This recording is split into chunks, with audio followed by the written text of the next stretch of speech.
प्रकार के यज्ञ हैं, इनमें से भगवान ने कहा जप यज्ञ मेरा सबसे महान यज्ञ जप यज्ञ। जो यज्ञ करते हैं इतना धन लगा करके, अर्थ लगा करके, ये करते, उससे सबसे महान यज्ञ जप यज्ञ। जप यज्ञ से बड़ा और कोई यज्ञ नहीं, क्योंकि अन्य सभी प्रकार के यज्ञों में कोई न कोई प्रकार का दोष होता है, लेकिन जप यज्ञ एक ऐसा यज्ञ है जिसमें कोई दोष नहीं है। अन्य यज्ञों में योग्यता की जरूरत पड़ती है, जैसे ब्रह्म यज्ञ है तो सब नहीं कर सकते, अनपढ़ आदमी ब्रह्म यज्ञ कैसे करेगा? वेद का पाठ,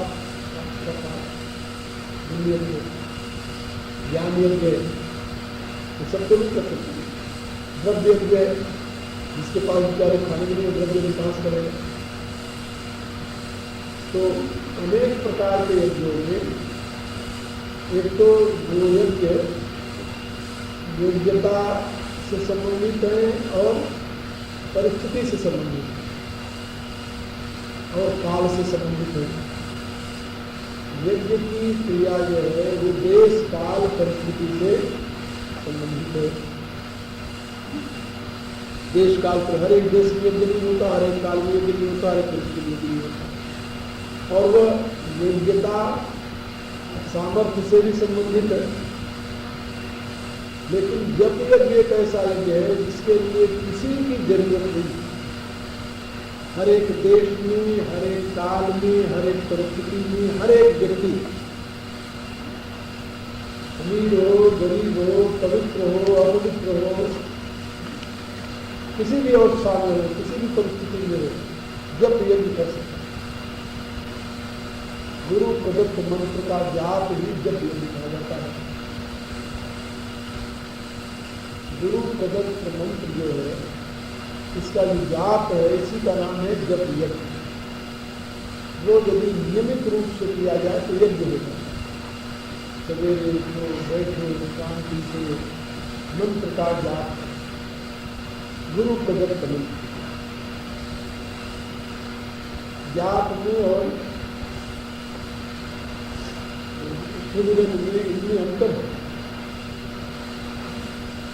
जाप जो है ये नियमित चलता है, एक अनुष्ठान है।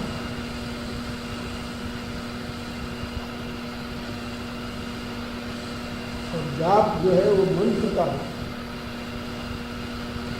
मंत्र वही है जो गुरु प्रदत्त, गुरु से प्राप्त हो। गुरु प्रदत्त मंत्र का जाप जो है सबसे बड़ा यज्ञ। भगवान कहते हैं विद्या नाम जप यज्ञ, क्योंकि ये निर्दोष है और ये सर्वसुलभ है। जो सर्वसुलभ है वो परमात्मा की विधि है। अन्न सर्वसुलभ नहीं है, सहज सुलभ नहीं है, उसके लिए मेहनत करनी पड़ती है। जल उससे सहज सुलभ है, लेकिन वो भी सर्वसुलभ नहीं है। जल जो है सर्वसुलभ नहीं, रेगिस्तान में जाओ जल मान लो। अन्न और जल इनसे अधिक महत्वपूर्ण है। अन्न बिना आदमी कई दिनों तक रह सकता है, जल बिना भी रह सकता है कुछ समय, लेकिन श्वास बिना एक क्षण भी नहीं रह सकता। तो श्वास जो सर्वसुलभ है, कहीं भी जाओ, रेगिस्तान में जाओ, कहीं भी जाओ, ऑक्सीजन तो मिलेगी, सर्वसुलभ है। और इसलिए इसके ऊपर किसी को कोई अधिकार नहीं है, चार नहीं है। अन्न पर अधिकार है, पानी पर अधिकार है। ये दोनों दिखते हैं, अन्न भी दिखता, पानी दिखता। लेकिन ये श्वास जो है, वायु जो है, उस पर किसी का अधिकार नहीं। ऑक्सीजन तो दिखती है, वो तो अलग चीज है, तो ऑक्सीजन अलग है। लेकिन ये जो श्वास आप लेते हो ये तो भगवत प्रदत्त है और ये सबसे व्यापक है। तो ये जैसे सहज है, सर्वसुलभ है और सहज है, इसी रूप से जप यज्ञ जो है वो सर्वसुलभ है। कोई भी व्यक्ति इस यज्ञ का अनुष्ठान कर सकता है। इसमें न कोई जाति का झगड़ा है, इसमें कोई वर्ग का झगड़ा है, इसमें कोई योग्यता का झगड़ा है, इसमें कोई पदार्थ का झगड़ा है, इसमें किसी पुरोहित की जरूरत नहीं बुलाकर कराओ, बाकी में तो झगड़ा है। अब यज्ञ के लिए द्रव्य यज्ञ है तो उसको केवल पुरुष नहीं कर सकता, केवल स्त्री नहीं कर सकती, पति पत्नी दोनों में नहीं कर सकते हैं, हम तो नहीं कर सकते। हाँ इसका ऐसा, इसीलिए भगवान ने सीता भी नहीं दी, मूर्ति बनाकर सीता भी नहीं दी।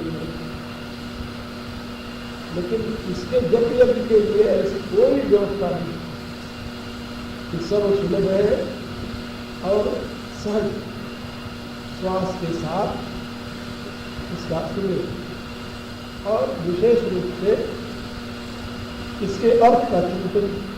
तो जो गुरु मंत्र बताता है उसका अर्थ बताता है। यज्ञानाम जप यज्ञोस्मि, यज्ञों में जप यज्ञ में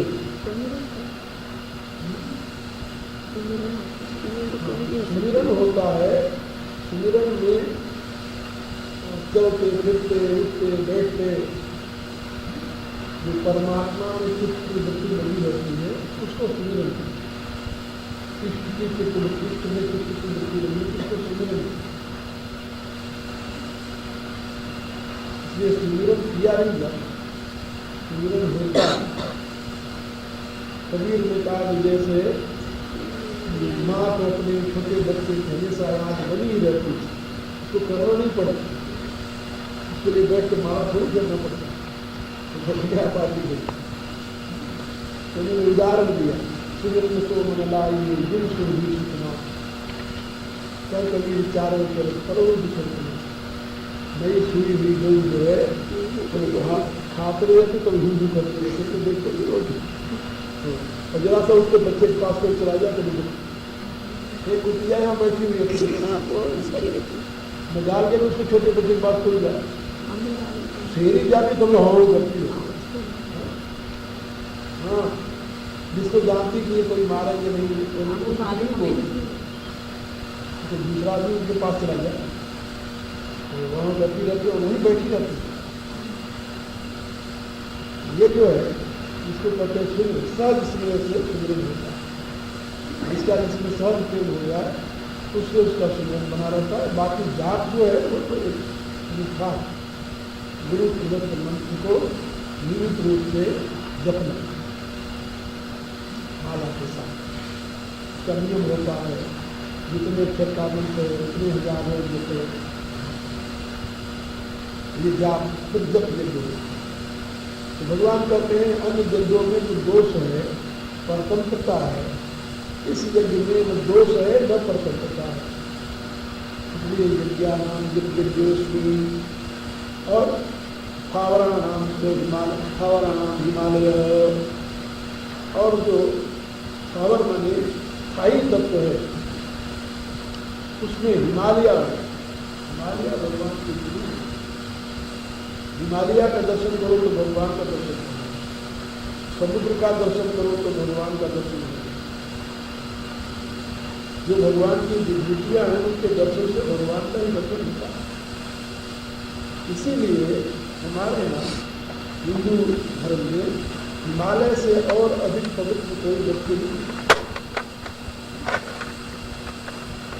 हिमालय से अधिक कोई पवित्र वस्तु नहीं मानती। सबसे पवित्र क्या है? हिमालय, पवित्र स्थान में हिमालय। और प्राचीन काल में ये प्रथा थी कि शरीर छोड़ने वाले हिमालय की गोदी में चले जाते हैं, शरीर छोड़ दो। हिमालय में शरीर छोड़ना जीते भी स्वर्ग में पहुंच जाना माना जाता है। स्वर्ग होना यही पांडव करते रहे, सभी करते हिंदू लोग सभी करते थे। स्वर्ग अपने आचार कर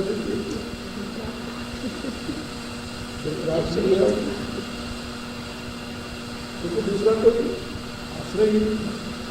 तो स्थावराणाम हिमालय, स्थावर में हिमालय मेरी विभूति भगवान अपनी विभूति का वर्णन कर रहे हैं।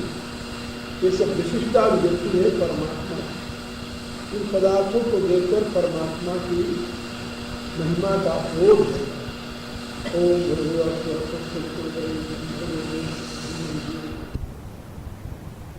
ओम विश्वार देव सवितर गुरुपाल करासुर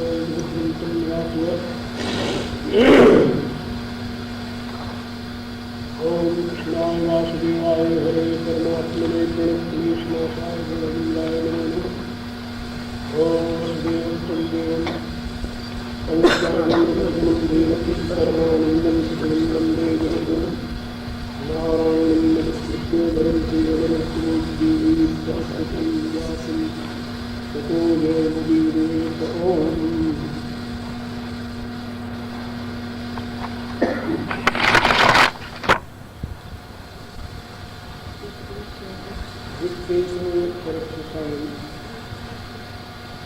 रसूलां पावकश्चास्मि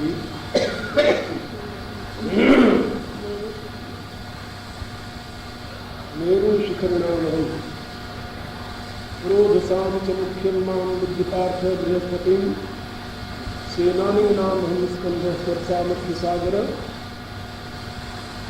महर्षीणां धनुरहं गिरामस्मेत्यक्षरं यज्ञानां जपयज्ञोऽस्मि स्थावरं हिमालय।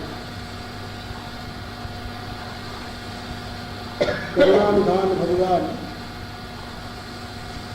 जीव मात्र पर करुणा करके अपने ध्यान के लिए अपनी विशिष्ट विभूतियों का वर्णन करने, जिसमें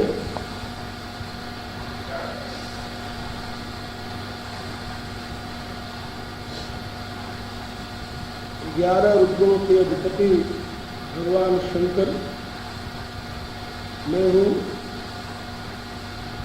जो विश्व के कल्याण करता, ज्ञानदाता, भक्तिदाता है। भगवान शंकर शिव परमेश्वर है, परमेश्वर की विशिष्टा विभूति है। धनाधक्षों में कुबेर में हूँ, यक्ष राक्षसों में वैश्रवण कुबेर में हूँ, वसुओं में अग्नि में हूँ। अग्नि देवताओं का हृदयवाहक है, समस्त देवताओं को तृप्त करने का एकमात्र मार्ग अग्नि है। इसलिए देवताओं का पोषक होने से अग्नि साक्षात परमात्मा की अभिव्यक्ति है। अग्नि के 3 रूप हैं और अग्नि के 5 रूप भी बताए गए हैं।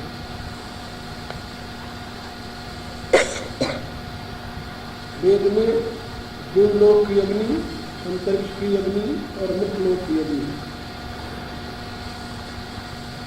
देवलोक की अग्नि सूर्य है, अंतरिक्ष की अग्नि विद्युत है और मृतलोक की अग्नि यह अग्नि है। इस अग्नि के भी फिर 3 भेद होते हैं। एक अग्नि जो सामान्य है, जो लोकों का कार्यों में प्रयुक्त होती है।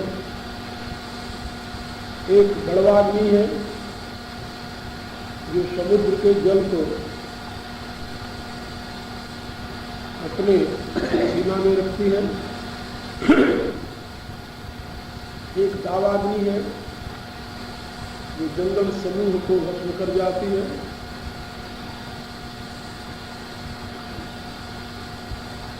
एक जठराग्नि है,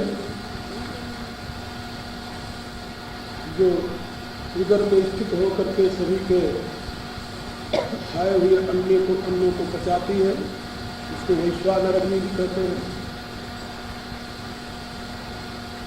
और एक गार्हपत्य अग्नि है, जो मनुष्य के दैनिक काम को पूरा करती है।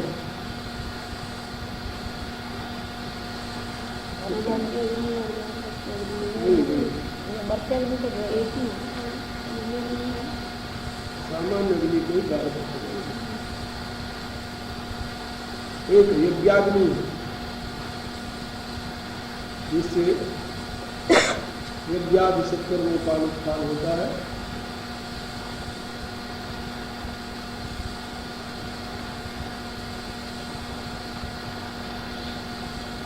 तो यज्ञाग्नि, गार्हपत्याग्नि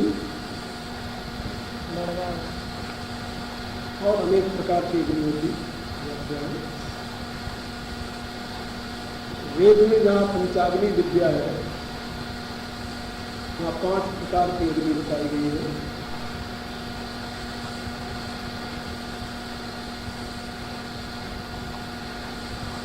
पांच प्रकार की अग्नि में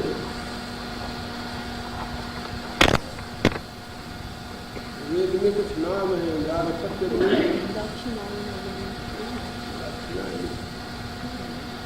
गार्हपत्याग्नि और यज्ञाग्नि को कुछ और कहा जाता है।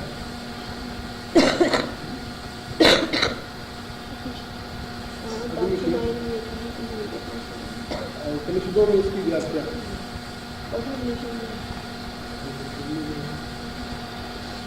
पंचाग्नि विद्या तो त्रिविध अग्नि भी कहते हैं। अग्नि के कई भेद हैं मेरे अनुसार। ये सभी अग्नि जो है ये परमात्मा की विभूति और रत्नों में मेरू मेरा युक्त रूप है, श्रृंगवानों में मेरू मेरा युक्त रूप है। ये दोनों की आयतियों में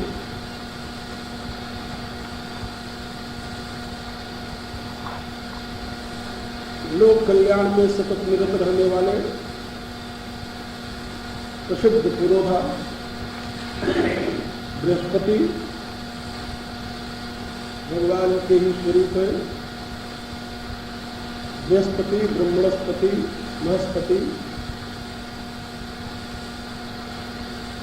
इनके नाम है।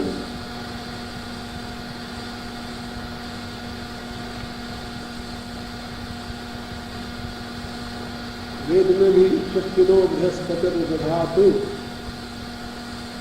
इनके लिए कहा गया है कि परमात्मा की विशिष्ट विभूति है।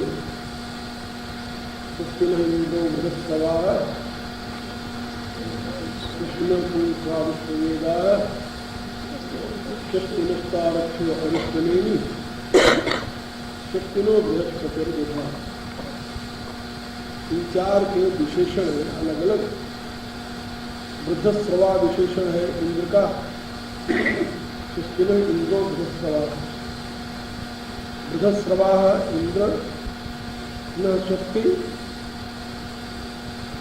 सृष्टिन पूषा विश्ववेदा। विश्ववेदा पूषा न स्वस्ति सृष्टिनस्तारक्ष्यो अरिष्टनेमि अरिष्टनेमि तारक्ष न स्वस्ति और स्वस्तिनो बृहस्पतिर्दधा।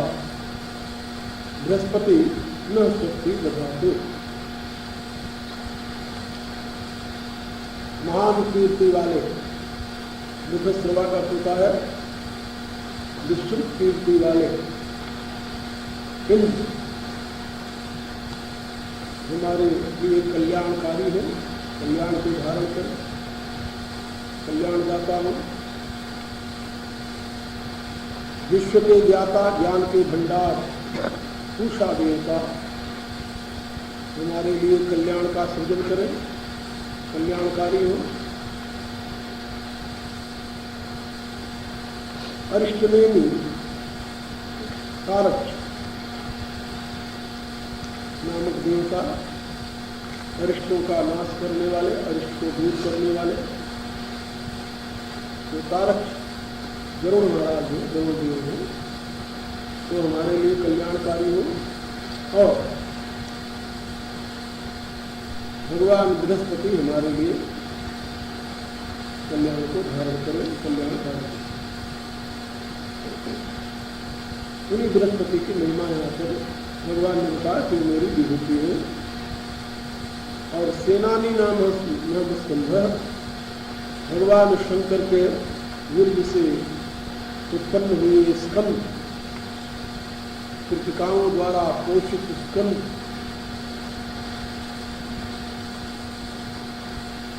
इनके जन्म की कथा बड़ी विचित्र है।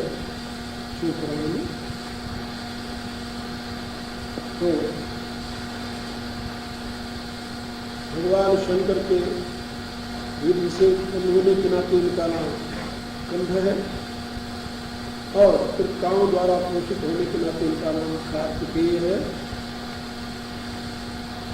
छमुख होने के नाते ये षडानक भी कहे जाते हैं, और भगवती पार्वती द्वारा लालित होने से ये पार्वती उमा भी कहे जाते हैं।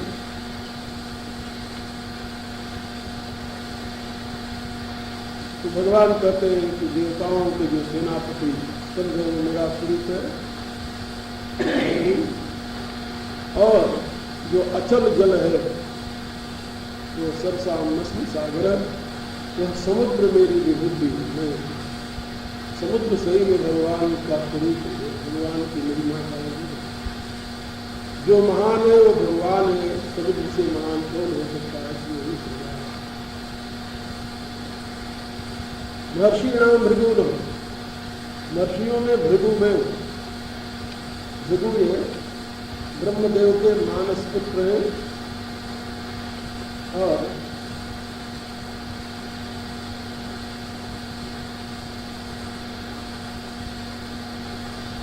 दक्ष प्रजापति की कन्या ख्याति के पति है, और ख्याति द्वारा इनके यहाँ भगवती महालक्ष्मी स्वयं पुत्री रूप में जन्म ली। इन्होंने इन्हें भगवान श्रीमन्नारायण को विष्णु को समर्पित किया। इस नाते भगवान विष्णु के ससुर भी हैं, और देवताओं में विवाद खड़े होने पर कि सबसे महान कौन है, उसकी परीक्षा के लिए आप नियुक्त किए गए, और जाकर अपने दामाद को ही 1 लाख मारा। दामाद को भगवान शंकर जी का ससुर भी आया था विष्णु।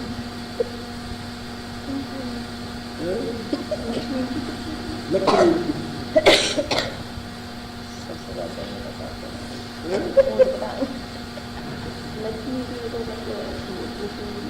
बाद में समुद्र में चली गई श्राप देकर, तो उसके लिए मंथन हुआ तो निकाला, उसी के लिए मंथन हुआ समुद्र। तो भगवान विष्णु को लात मारा, और भगवान विष्णु ने इनके चरण चिन्हों को अपने हृदय में हमेशा के लिए धारण कर लिया। रामावतार में भी इनके हृदय पर भृगुलता सुशोभित है, कृष्णावतार में भी इनके हृदय पर भृगुलता सुशोभित है। सभी मुख्य अवतारों में भगवान अपने प्रिय भक्त और ससुर के दिए हुए उपहार को अपने हृदय में धारण करते आए।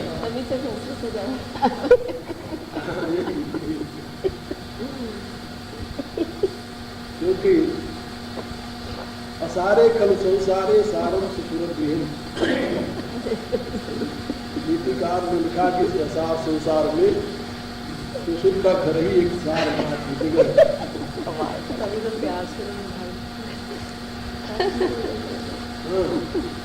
ये हमारा ये ज्यादा जानता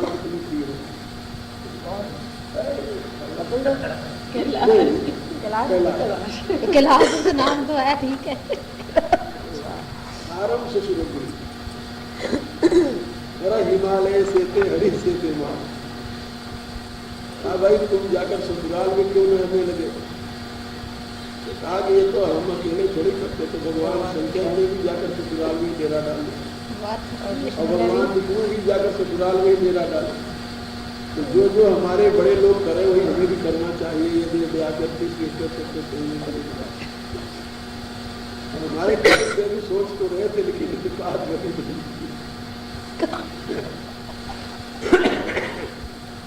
ये तो भगवान विष्णु अपने हृदय में भृगु के उस पद चिन्ह को हमेशा धारण किए रहते हैं। ये भगवान के अनंत चरणानुरागी भक्त, इसीलिए इन्होंने तपस्या करके महाशक्ति परमेश्वरी को अपनी पुत्री रूप में प्राप्त किया। और प्राप्त करके जो बहुत प्रिय वस्तु होती है वह अपने किसी बहुत प्रिय को दिया जाता है। इसलिए इन्होंने अपनी प्रिय पुत्री को जो भगवती का साक्षात अवतार जानते थे वरदान लेकर प्राप्त जो भगवान सोचे भगवान को इससे प्रिय कौन है। इसलिए महर्षि नाम भृगु रहू, महर्षियों में भृगु कहते हैं भृगु।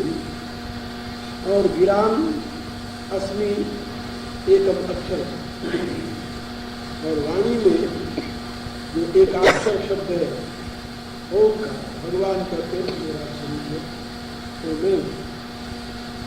और यज्ञों में जब यज्ञ भगवान का स्वरूप है तो इस कलयुग में कलयुग योग न यज्ञ में ज्ञाना एक आधार राम है। कलयुग में अन्य प्रकार के यज्ञों की प्रतिष्ठा नहीं है।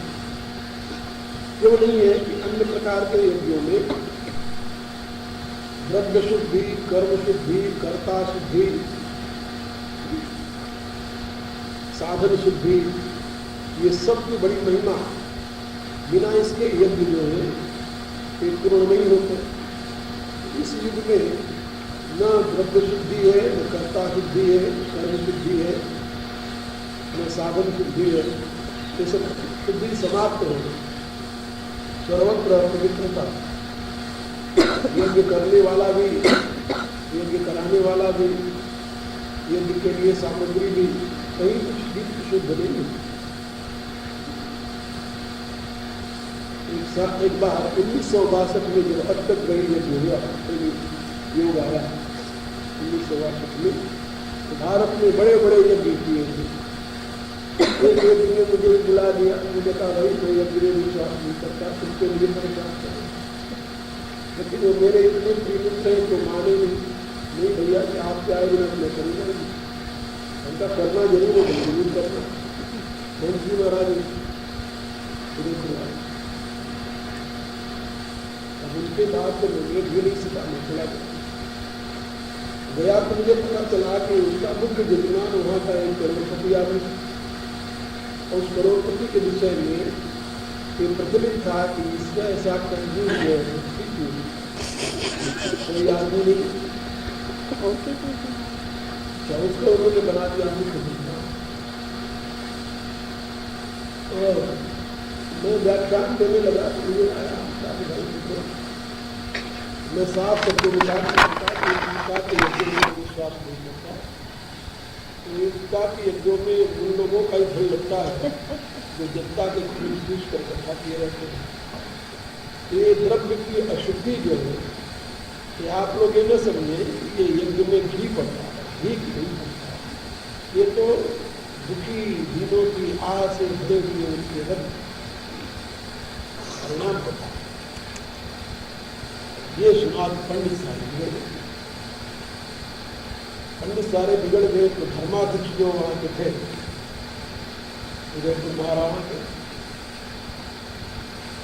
उनसे कहा कि आपके होते हुए वो वहां पर ब्रह्मा बने हुए थे। उस यज्ञ में ब्रह्मा भी होंगे बैठे हुए, जो बहुत बड़ा विद्वान होता उसको ब्रह्मा बनाकर बहुत बड़ा विद्वान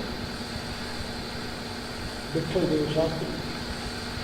उनसे कहा कि आप चलिए और ये कहिए या तो अपने वक्तव्य को वापस लें, क्षमा मांगे, और या तो शास्त्रार्थ करें।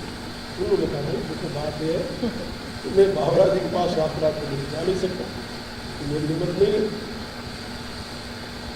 और वैसे भी मेरे गुरु हैं, मैं उनके पास कैसे जाऊँ जिसको मैं बताता हूँ मुझे पढ़ाया और पढ़ा करके उन्होंने दक्षिणा में दीक्षा ली। क्या मैं उनके सामने बोल ही नहीं सकता। तो पंडितों से उन्होंने पूछा कि क्या उन्होंने जो कहा है वो गलत कहा है। तो लोग अपने इंट्रोस्पेक्शन अंदर विचार करके देखते हैं कि क्या कर्ता में शुद्धि है, क्या द्रव्य में शुद्धि है, क्या तुम करा रहे हो तुम्हारे में शुद्धि है, तुम किस लिए करा रहे हो, दक्षिणा के लिए। और वो जो यज्ञ कर रहा है किस लिए कर रहा है, अपने पाप धोने के लिए। और द्रव्य जितना आया है, तो मैंने कहा कि यज्ञ में तो गोघृत पड़ना चाहिए। भैंस के घी से तो असुरों का यज्ञ होता है, देवताओं का यज्ञ हो ही नहीं सकता भैंस के घी से। वो भी मैंने कहा, उनका तो मैं सभी पंडितों के इस विषय में चैलेंज करके कहता हूँ कि कहीं वेद जहाँ भैंस के घी से हवन करने की विधि हो तो मुझे बताओ, मुझे मिला के। और गोघृत तो आंख में लगाने के लिए भी नहीं है, तो हवन करने के लिए पीना का पीना कहाँ से आएगा? और उनका ये भी प्योर भैंस का घी नहीं है, तो लोहे की भैंस का घी है, उसमें डालडा मिला करके बेचते हैं। खलबली बची। अब नाथ जी मेरे पास आए, भैया जी आप भी क्या करते हो? आप चुप रहो, बैठे रहो। आपको ये चाहिए ना कि जनता यहाँ ज्यादा से ज्यादा आवे, यही ना? हमें तो ही चाहिए, जनता तो बहुत ज्यादा आए, पहले यज्ञ के नाम पर कम आएंगे, बहुत ज्यादा है। और सही में जो उधर था कई हजार लोग हो, दरवाजे तक यहाँ से लोग गए थे, वहां तक भरे रहते थे लोग। कहे भाई सही बात है, मैंने कही बाकी लोग सही बात कहनी है। तो लोगों ने खैर यज्ञ हो गया, तो आया मेरे पास सेठ भी, आपकी सेवा में क्या करूँ? मेरी सेवा क्या करते, मैं तो रोटी मांग खाता हूँ, मत रहता हूँ, जब पंडितों की सेवा की मेरी क्या सेवा करेंगे? आप मेरे से नाराज हो गया, मैं किसी नाराज नहीं हूँ, नाराज क्यों? मैं अपनी बात शास्त्र की बात कह रहा हूँ, तुम्हें बुरा लगे अच्छा लगे अपने घर बैठो। शास्त्र में द्रव्य शुद्धि, कर्ता शुद्धि, क्रिया शुद्धि, साधन शुद्धि, इसका विवेचन है। तो ये मैं बता रहा था कि कलयुग में जितने